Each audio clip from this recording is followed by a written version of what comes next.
வணக்கம் dear students. இது நீட்டில் ஒரு கொஸ்டின்ஸ் வரும். ஒரு ரிவர்சபிள் ப்ராசஸுக்கு கிப்ஸ் ஃப்ரீ எனர்ஜி அப்படிங்கிறது ஸ்டாண்டர்ட் கிப்ஸ் ஃப்ரீ எனர்ஜி, அதாவது del G naught plus RT ln K அப்படின்னு சொல்லலாம், அதாவது LNK. இதில் del G அப்படிங்கிறது ஒரு ரிவர்சபிள் ப்ராசஸுக்கு del H equal to 0, del S equal to 0, del G gives free energy changes is equal to 0. அப்போ del G equal to 0 னா 0 is equal to del G naught plus RT ln K.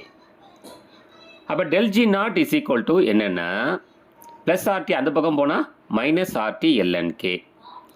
இப்போ ln லாகாக மாற்றணும் அப்படின்னா ஒரு factor use பண்ணலாம், 2.303. அப்போ del G naught is equal to minus 2.303 RT log K. இந்த question என்ன எப்படி கேட்பாங்கன்னா, ஃபார் ரிவர்சபிள் ப்ராசஸுக்கு எந்த கண்டிஷன் அப்ளிகபிள் அப்படின்னு கேட்பாங்க.